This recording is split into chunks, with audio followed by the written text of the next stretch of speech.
Hey guys, and welcome to the Lunge and Lift podcast. I'm Rob. And I'm Ash. Today, I thought should dive into accessory work. Now, this ties on nicely from our last episode where we were discussing how, with the Corona craze, everyone's using dumbbells and kettlebells because that's pretty much what people only have access to, and how that can be taken as a real opportunity now to build on your weaknesses and get stronger in your single sides. Because using myself as an example, I know my left side, when I'm trying to lock out a jerk, always is a little bit lagging.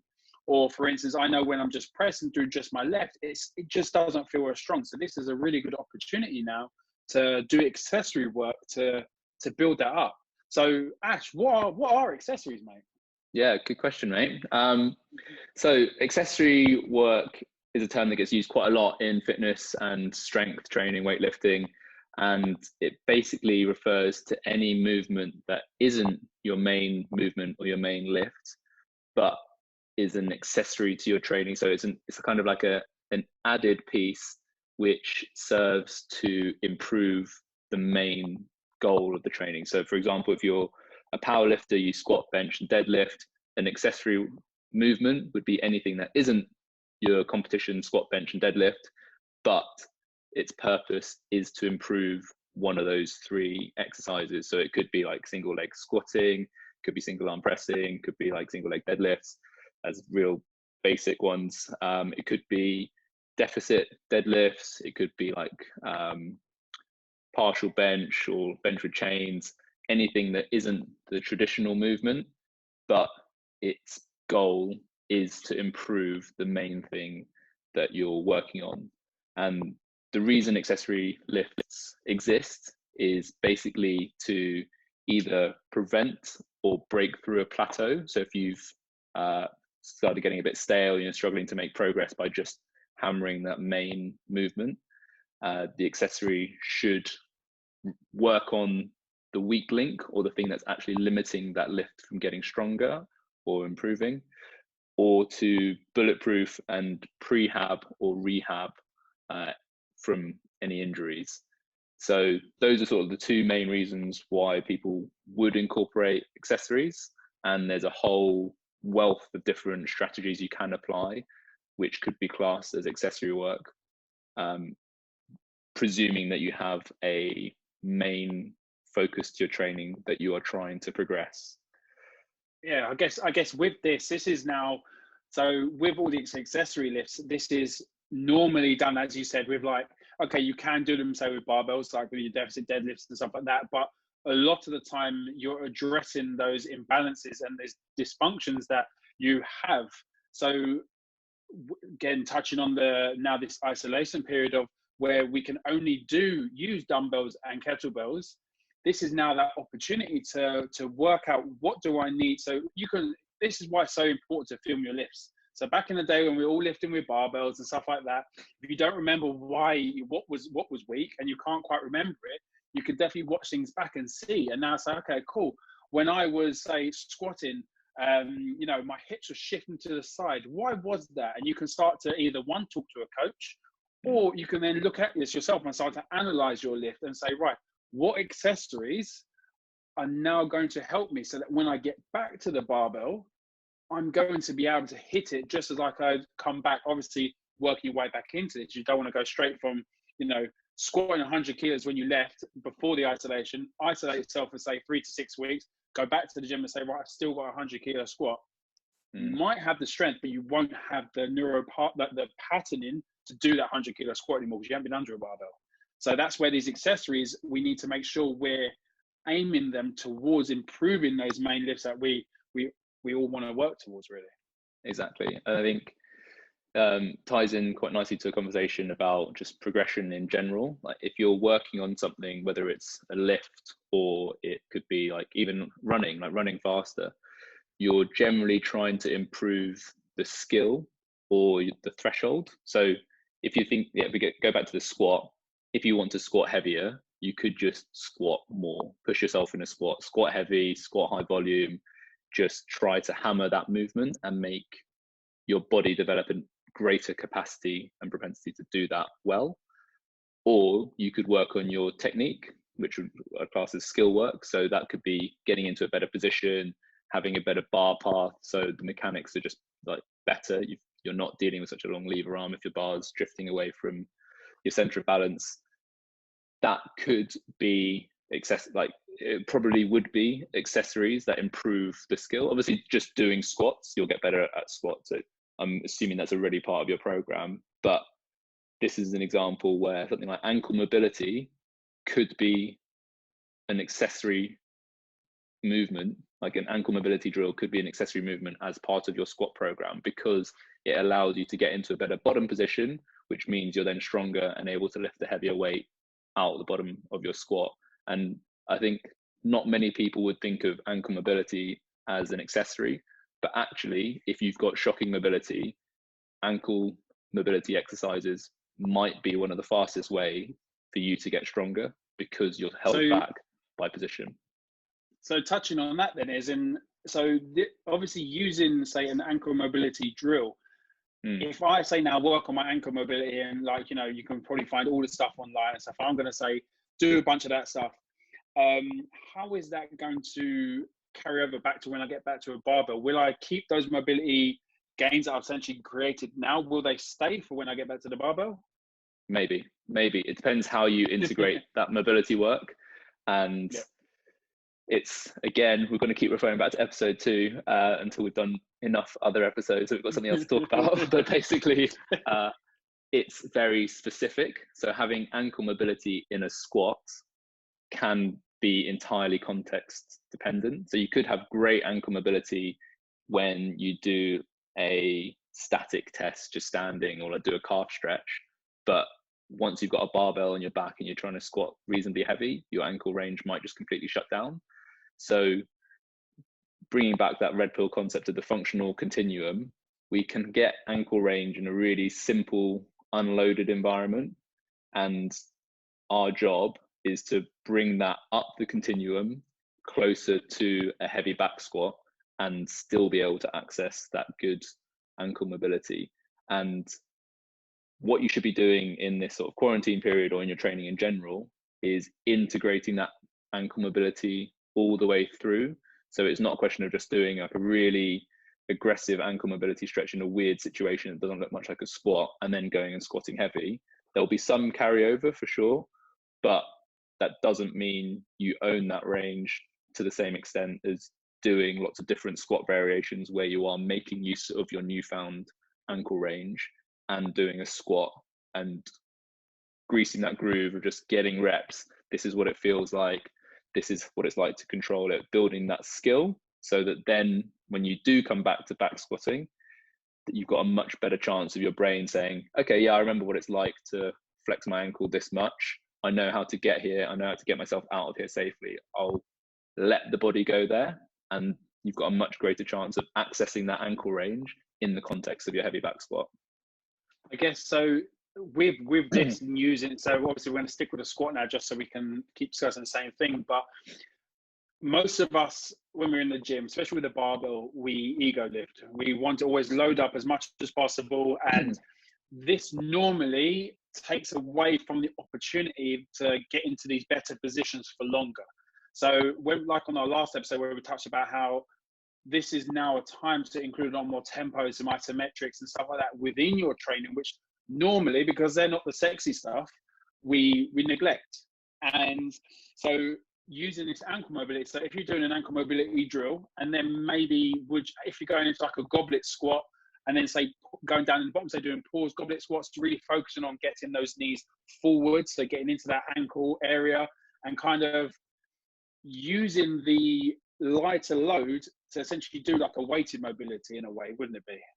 Yeah, exactly. So you're always trying to replicate the skill, the top end skill, as much as you can.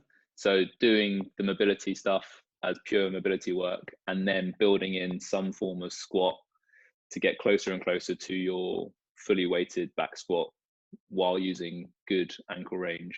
That's the journey that you need to go on. So I guess with this is then treating this period of time essentially like your off season. And this is where you don't need to lift your barbell, because this is not when this is not when you're in your competitive time. So you're not surrounded by everyone trying to get you to squat more and stuff like that. This is your time to work on you. And a lot of us get carried away with being picked up in other people's goals. You know, we could be training for a specific thing, but because we're in the gym environment and we're getting hyped up with everyone else, say, snatching, and we're supposed to be doing cleans, and we snatched yesterday, we go, well, this is just me talking from previous experience, I go and snatch 2 days in a row and end up doing more damage than good because I'm still completely shut down from the day before. So this is our opportunity now to treat this as create a better mental outlook on this, of saying, this is my off season. I'm going to look at my dysfunctions. I'm going to look at what needs work. I'm going to look at how am I going to create a better structure that's going to help us lift more when we get back to the gym, when we are in those environments. So then when you are surrounded by everyone, you are PBing because you're hitting some new personal bests in the positions that you've never been in. So it might be the same weight, but just imagine if you snatched 100 kilos before and now you snatch 100 kilos again now, but it feels even better. That is technically a PB. It might not be more weight, but you're now in a better position. I know you discussed this before, like with me. Yeah, exactly. And I think you're describing it perfectly. Like the way I think about an off season is you're laying your foundations.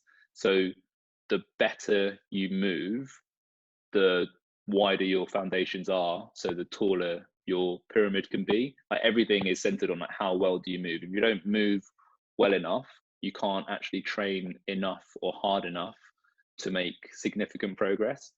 Imagine if you moved perfectly so that you were at the lowest risk of injury possible. You could train harder than anybody else and more than anybody else, which means you could eventually get better results than anybody else. So the temptation when you're in that competitive environment is to compete and be always operating at the upper end of your capacity, because that's the ego lifting. You want to spend a lot of time there, but you're basically working at the top end of the pyramid without building that base. And eventually you're going to run out. You're going to push to the edge of your movement capacity because you only use one leg or you don't have enough ankle dorsiflexion. And then that's your limiter. So you're now hammering the heavy squats isn't going to get you a heavier squat. The only thing that is taking that step back to work on your positions, to work on your mobility, to work on like the fundamentals of your movement. And only then will you unlock the next level, which is why accessory stuff work is a thing in the first place, is to try and prevent that from happening. And I think this is, part of the discussion is basically like, what's the blend, what's the balance between hammering your main work, your competitive lifts if you're a power lifter, versus doing the accessories, because there is an opportunity cost. You can only train so many hours in a week. And if you only did accessories, you would never get you would never get your maximum potential squat because you're just not squatting. But then if you only ever squatted, then those weak links and limitations would rear their head pretty soon. So it is an individual decision as to what balance do you allocate 50%, 60%, whatever of your time and effort on accessories versus the sport. And like we're saying now, the off season is generally the time to build that foundation as big and broad as you can, and then you peak into competition, because we know that when you do just hammer with heavy weight and volume, you're probably feeding your dysfunction. So say you are stronger on one leg than the other, that means the strong leg is going to do more work and it's going to get even stronger than the weak leg. So you're exacerbating your imbalance. However, in the short term, that is how you get, say you've got 3 weeks of competition, you're going to be squatting a lot because you're getting that motor pattern as sharp as you can before the meet. But you can only get away with that for so long, because eventually the strong leg gets so strong, it'll have an overuse injury, or the one time you do put weight into the weak leg, it's completely overloaded as well. So that's the decision of the individual or their coach, is to say, right, we're sailing a bit close to the wind here. Let's just back off and start working on your movement foundations to then rebuild. You say with this, and it's like all these, like when we are priming our competition lifts, even though say you have your movement mechanics side of it, you have to take into consideration like your nervous system stress, you have taken your recovery and all that lot. And these parts are such a huge part, which is now, especially like in this period of time, when we're now doing a lot more, say, accessory work rather than say main lift work, our nervous system is having an opportunity to recover from all the damage we've been doing to it. We have an opportunity to recover because we're getting better sleep. And so then we're able to move better, which if we can then try and get this to carry on to when we do go back to, say, lifting our heavy barbells, all these little, say, things that we're putting in place now are massively going to help carry over later, because it's, when have we ever had an opportunity to just essentially completely stop? Yeah. So, and what is this is essentially, because most of us don't want to do deload weeks. Most of us don't want to, take it a bit lighter. Now this is taking it back to where we have to go a bit lighter. We have to have deload weeks. So now we can address our accessories to our weaknesses and say, right, let's now hammer these and let's get better, because we're going to build up that strength. So I think it's making sure we understand that our accessories are still training, and using them as and even like when you're doing all your, like, I know with all the red pill silly lunges and stuff like that, how beneficial they are. But because they say, I remember when you done my assessment, it took, say, the first time I did all my movements, it took me about 40 minutes. I did get that down to under half hour and stuff like that. But most people will say, oh, that's just your warm up. And then you get disregarded. And it's like, but that in itself was training, because especially because I'm hammering this weak movement pattern over and over again, I'm actually getting pretty tired and pretty drained. And then I don't need much weight, because this, say my, say my left glute doesn't switch on as much. So now I'm doing unilateral work. It now means I don't need to load it up with, say, a 200 kilo back squat. It's now I can load it up with, say, a 22 kilo goblet squat and load into the one side. And it's now giving me the same, if not more stimulus, because I'm really focusing on that weakness. Exactly. Like, so when people go for a red pill assessment, like especially like Jowsey always says, it's people just want to go and sleep after they've just had the assessment, because he's basically putting them into positions that they're not good at controlling, and neurologically it's exceptionally taxing. It's like doing a 1 rep max for that muscle in that direction. And it's like, the feeling you get when you've done an exam and you haven't moved, but you're just absolutely zonked. That's the same thing going on, because your brain has just worked so hard. And that is strength work. I think that gets underappreciated, that improving your neuromuscular efficiency is getting stronger. You don't always have to be lifting the heaviest weight possible. It's just about motor patterns in general, but also the specific muscle in question. To say it is your left glute, when you squat, that left glute might not be getting much challenge at all, because all the weight's on the right hand side and it's not being asked to become stronger. Whereas when you do the specifically designed silly lunge that gets you into the position which forces the left glute to work, it's now having the hardest day in recent times. Like, it's now having to put a shift in when it has been hiding for months or years. And like, you might find that left glute is sorer than it's ever been in any squat day, because it's actually pulled its thumb out. Because it was, I do remember once we'd done my assessment and I'd gone through the movements, and how I was then suddenly able to pistol squat on my left side, because I was able to understand essentially the mechanics of how to get from A to B. My right side, I could always get down there, because I said the right glute always knew what to do. My knee knew where to track. Whereas on my left side, I just didn't have that room. Not necessarily because I didn't have the mobility, but it's because for a start I didn't have the stability or the motor, like the mechanics of, cool, I have to move into this way to get down there. Yeah. But once I was doing those lunges and stuff to get myself into those positions, it taught me how to get down there. And then I was able to get down there for multiple reps in one of the open workouts. And that was then under fatigue. Yeah. So, and then finish off with like a really heavy clean, I think it was, if I remember rightly. So it's like, it was like, I put myself into massive fatigue when I normally couldn't get down there, and I was able to get through the whole thing. So exactly. I find but that's where the benefits of accessory training really come in, because I think they are such a key part of training.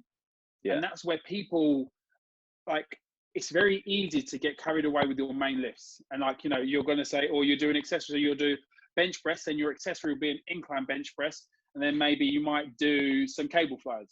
So that might be your thing. But just think about maybe doing a single arm dumbbell press. You might be doing a, say, Arnold press with some shoulder work. You know, these are the benefits that can be unlocked, and then unlock your strength on your bench press, say, as an example. I know we've been talking about squatting this whole time and now gone down the bench press route, but this is what happens because our accessories are so important, and it's what the Strength Club at WIT is all about. You know, we do our accessory pieces for the snatches, the cleans, the squats, all that lot, and it's what helps us later on down the line.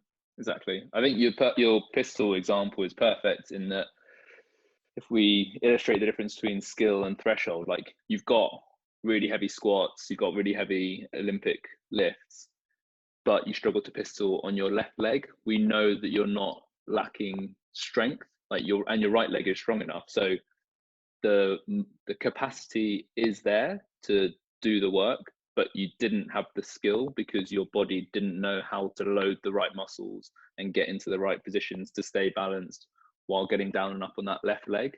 So by doing the correctly programmed accessories, you learned to use that left hip properly, and then you unlocked multiple reps under fatigue because you learned the skill. And that's very obvious to see because it's gone from 0 to 1, 0 to many. Like you couldn't do it and then you could, but that is actually happening in movements that you can already do where your neuromuscular efficiency is improving. So say in your actual barbell back squat, that left glute is now contributing and is giving a lot more force to the bilateral movement as well. It's a bit harder to appreciate because you haven't gone from not being able to do it to being able to do it. But because it's now putting in a bit of extra work, it's taking some weight off the right side, you'll actually probably move more symmetrically, which is more efficient, like it's more straight up and down, so less wasted effort.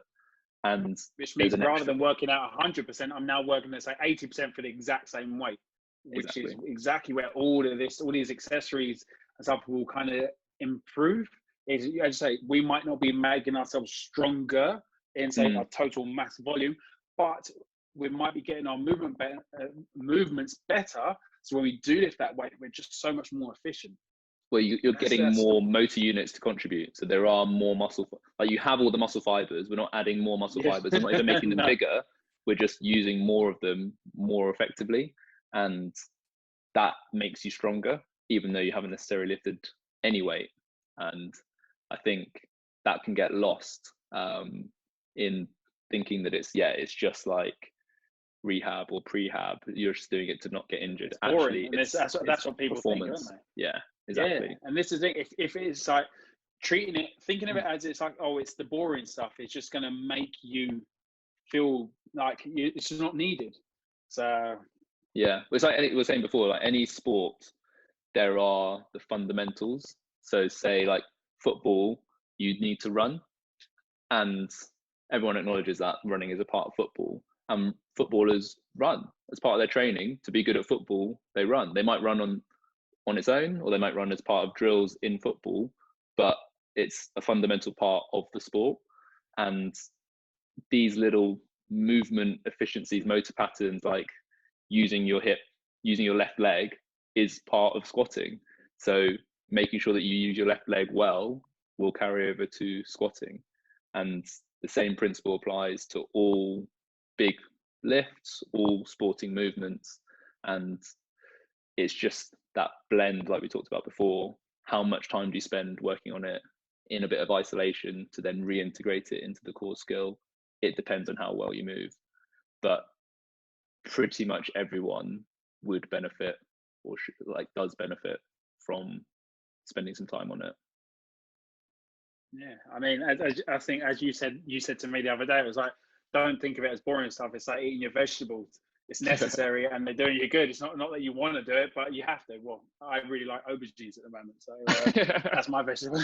But yeah, I think to summarize all of this, I think it's really come across that accessories are a key part of your training. and it's understanding where your weak links and your limitations are to make sure that you are going forward. And again, I think it always relates back to say podcast too, is that remember your function and also remember your why. So what are you training for, to not just do anything and do something with a bit more purpose and a bit more intent, so that when you do get back to your normal life, however that will be after all of this, to make sure that you are a better person at the end of it. And I guess, you know, if you are unsure, use this as an opportunity to ask the coach. I think you can see online now, with everyone putting their stuff out there, how people train people. And it's really obvious, and I think it's really clear. So that can help you identify what coach is going to be the best coach for you. And if they're not putting anything out, but you've seen some of their previous stuff, maybe just talk to them. You know, everyone's got time now, so get on Skype, get on Zoom, you know, chat to them and see if they can help you identify the key accessories that are going to help you, because you do not need to do every single movement that there is to get better, because there's just no need for that. But we, as a coach, we can know, oh, cool, we're going to prescribe the necessary movement to make you better. I think that's a really important point, is that just because we're saying accessory work is important doesn't mean do every accessory drill under the sun. Like we outlined at the beginning, it's about identifying the weak link and the thing that's limiting your progress and bringing that up to the level of everything else. So like, let's make it really simple. Like, well, if we stick with left leg being weaker as a really simple thing, you could just do single leg drills. I'm trying to think of, I'm not sure this is the best example. Let me think this through a little bit better. Like doing as many different accessories as possible is not a good use of time. So if we've identified that your left glute isn't as strong as the right side, doing a load of left adductor, left hamstring, left quad stuff, just because the left side is weaker, might not be the best strategy. It's a bit of a clumsy example, but I think the point stands that the more targeted you can be with your accessories, the more value you'll get out of them. It's about the weak link, not just anything that's like doing deficit deadlifts when you struggle with lockout rather than breaking the floor. Just because it is an accessory, it doesn't mean it's a good use of your training time. Like if you always get the bar off the floor, you just can't knock it out. There's not much point in you doing a deficit. Spend your time doing rack pulls or that sort of thing. That's a much better example. And I guess when you're going down because there is so many accessories, and this is what's so great with accessory work, because everything is an accessory. Anything you do to get better at something is an accessory to that lift. So to remember the why behind what you're doing and make sure that you are progressing towards that, because at the end of the day, is if we're talking about, you know, my left side, and if I'm doing all these different movements now to get better on my left side, once they'll probably start forgetting my right side. So again, it's still making sure we're keeping that balance, because yes, my right side might be stronger, but if we don't make sure we balance things out, which is why single leg work is so important to do left and right, it's just not the sexy stuff. You know, no one wants to do single leg deadlifts. No one likes them. I'm pretty sure of that. I hate them. But, you know, they are such a good movement, especially for balance, coordination, and stuff like that. And that's really going to help with your left side. So, we're talking about me in this example, but, you know, I think as a really trying to close this off, is just remember that accessory work is key, but to pick the right accessories for the right problem. That's, I think, the summary of this. And if you don't know what it is, talk to a coach, talk to Ash, talk to me, talk to someone that you know. Try and get yourself, make sure that you're not just walking off in any direction. Try and walk in the right direction, right? Yeah. I think that's a much more concise explanation of what I was trying to say. Yeah. So anyway, guys, thank you for listening. This is now, what is this, episode 4 for us? Yeah, this is episode 4. Nice. So we're 4 episodes in. Hope you guys are enjoying it so far. If you do have any topics that you want us to discuss about, it'd be great. Drop us a message. Check out our website, lungeandlift.com. Leave a comment on there. You know, subscribe on iTunes or on Spotify if you're on there. And if you're watching this, don't forget to subscribe to us on YouTube. So hope you guys enjoyed this, and we'll see you next week. Cheers, guys.